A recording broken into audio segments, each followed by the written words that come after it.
അർണബിന്റെ നിറംമാറ്റത്തിന്റെ കാരണങ്ങൾ മാധ്യമങ്ങൾ ചർച്ച ചെയ്യാൻ തുടങ്ങിയിട്ട് കുറച്ചധികം നാളുകളായി. പ്രധാനമന്ത്രി നരേന്ദ്രമോദിയുടെയും കേന്ദ്ര സർക്കാരിന്റെയും ശക്തനായ വക്താവായിരുന്ന republic TV chief Arnab Goswami പെട്ടെന്നൊരു സുപ്രഭാതത്തിലാണ് ബിജെപിക്കെതിരെ തിരിഞ്ഞത്. സ്ഥിരം മോദി സ്തുതി പാടാൻ ഒരു ചാനലും ചർച്ചയും ആരംഭിച്ച അർണബിന് വന്ന മാറ്റം അക്ഷരാർത്ഥത്തിൽ ബിജെപി ക്യാമ്പുകളെ വരെ അത്ഭുതപ്പെടുത്തുന്നതായിരുന്നു. പത്മ പുരസ്കാരവുമായി ബന്ധപ്പെട്ട് അർണബ് വീണ്ടും കേന്ദ്ര സർക്കാരിനെതിരെ തിരിഞ്ഞിരിക്കുകയാണ്. രാഷ്ട്രീയ ലാഭത്തിനായി കേന്ദ്ര സർക്കാർ പത്മ പുരസ്കാരം ദുരുപയോഗം ചെയ്യുന്നു എന്ന രൂക്ഷ വിമർശനമാണ് ഇക്കഴിഞ്ഞ ദിവസത്തെ ചാനൽ ചർച്ചയിൽ അർണബ് ഉന്നയിച്ചത്. ജാർഖണ്ഡ് മുക്തി മോർച്ച നേതാവായിരുന്ന ഷിബു സോറന് മരണാനന്തര ബഹുമതിയായി പത്മഭൂഷൺ നൽകാനുള്ള കേന്ദ്ര തീരുമാനത്തെയാണ് അർണബ് അതിശക്തമായി ചോദ്യം ചെയ്തത്.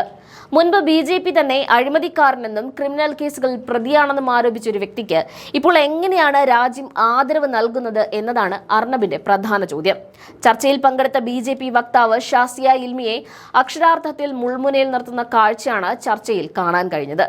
ഷിബു സോറൻ ജീവിച്ചിരുന്നപ്പോൾ അദ്ദേഹത്തിനെതിരെ JMM കൈക്കൂലി കേസും കൊലപാതക കേസുകളും ഉയർത്തിക്കാട്ടി പ്രതിഷേധിച്ചിരുന്ന ബിജെപി അദ്ദേഹത്തിന് മരണാനന്തര ബഹുമതിയായി പത്മ നൽകി ആദരിക്കാനുള്ള നീക്കം ഉറപ്പായും രാഷ്ട്രീയ ലാഭം മാത്രം ലക്ഷ്യം വെച്ചിട്ടുള്ളതാണെന്ന ആരോപണമാണ് അർണബ് ഉന്നയിക്കുന്നത്.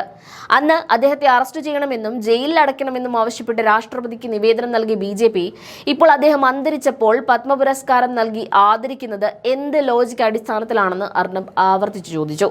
പ്രതിപക്ഷ പാർട്ടികൾ വിള്ളലുണ്ടാക്കാനും ബിജെപി വലിയ മനസ്സിനുടമകളാണെന്ന് വരുത്തി തീർക്കാനുമുള്ള ഒരു രാഷ്ട്രീയ തന്ത്രം മാത്രമാണ് ഈ പുരസ്കാര പ്രഖ്യാപനമെന്ന് അർണബ് ഗോസ്വാമി തുറന്നടിച്ചു.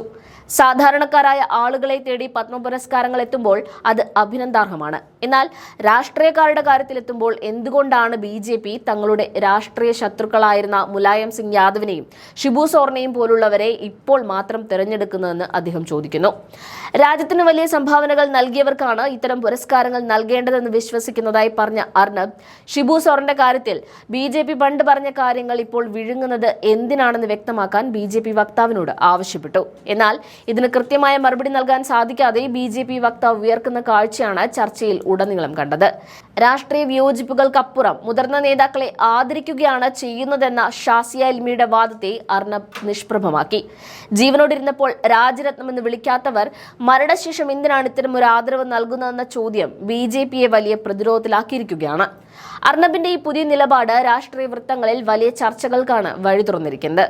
സർക്കാരിന്റെ ഓരോ നീക്കത്തെയും പിന്തുണയ്ക്കുന്ന രീതിയിൽ നിന്ന് മാറി നയപരമായ വൈരുദ്ധ്യങ്ങളെ അർണബ് ചോദ്യം ചെയ്യുന്നത് ബിജെപി നേതൃത്വത്തെയും അത്ഭുതപ്പെടുത്തിയിട്ടുണ്ട്. അർണബ് ഗോസ്വാമിയുടെ സമീപകാല നിലപാടുകളിലെ മാറ്റം വലിയ രീതിയിൽ ശ്രദ്ധിക്കപ്പെട്ടു തുടങ്ങുന്നത് 2025 ഡിസംബർ ആദ്യവാരത്തോടുകൂടിയാണ്. അതുവരെ കേന്ദ്ര സർക്കാരിന്റെയും ബിജെപിയുടെയും നയങ്ങളെ ശക്തമായി പിന്തുണച്ചിരുന്ന അദ്ദേഹം ചില നിർണായക വിഷയങ്ങളിൽ സർക്കാരിനെ നേരിട്ട് ചോദ്യം ചെയ്തു തുടങ്ങിയത് പ്രേക്ഷകരെയും രാഷ്ട്രീയ നിരീക്ഷകരെയും ഒരുപോലെ അത്ഭുതപ്പെടുത്തിയിട്ടുണ്ട്. വിമാനയാത്രാ പ്രതിസന്ധി, ആരവല്ലി മലനിരകളിലെ ഖനനം, ഡൽഹിയിലെ മലിനീകരണം, ബിജെപി നേതാക്കളുടെ ആഡംബര ജീവിതം തുടങ്ങിയ ഏറ്റവും ഒടുവിൽ ഇപ്പോൾ പത്മ വിവാദം വരെ എത്തി നിൽക്കുന്ന ഒട്ടേറെ വിഷയങ്ങളിൽ ബിജെപി നേതൃത്വത്തെ തിരിഞ്ഞുകൊത്തുന്ന സമീപനമാണ് അർണബിന്റെ ഭാഗത്തു നിന്നും ഉണ്ടായിക്കൊണ്ടിരിക്കുന്നത്. താൻ ഒരു സർക്കാരിനും എതിരല്ലെന്നും മറിച്ച് ജനങ്ങൾക്ക് വേണ്ടിയാണ് സംസാരിക്കുന്നതെന്നുമാണ് ഈ മാറ്റത്തെക്കുറിച്ച് അർണബ് പ്രതികരിച്ചത്. എന്നാൽ അർണബ് ഗോസ്വാമിയുടെ ഈ പെട്ടെന്നുള്ള ചുവടുമാറ്റത്തിന് പിന്നിൽ നിരവധി കാരണങ്ങൾ മാധ്യമ നിരീക്ഷകർ ചൂണ്ടിക്കാട്ടുന്നുണ്ട്. ഗോദി മീഡിയ തലവൻ എന്ന ലേബൽ മാറ്റിയെടുക്കാനുള്ള ശ്രമത്തിന്റെ ഭാഗമാണ് ഇതൊക്കെയെന്ന് വിലയിരുത്തുന്നവരുമുണ്ട്. കഴിഞ്ഞ കുറച്ച് വർഷങ്ങളായ റിപ്പബ്ലിക് ടിവിയുടെ വ്യൂവർഷിപ്പിൽ വലിയ കുറവുണ്ടായതായി റിപ്പോർട്ടുകളുണ്ട്. പ്രേക്ഷകരെ വീണ്ടും ആകർഷിക്കാനും ചർച്ചകൾക്ക് ചൂട് പകരാനും സർക്കാരിനെതിരെയുള്ള കടന്നാക്രമണങ്ങൾ സഹായിക്കുമെന്ന് അദ്ദേഹം കണക്കുകൂട്ടുന്നുണ്ടാകാം.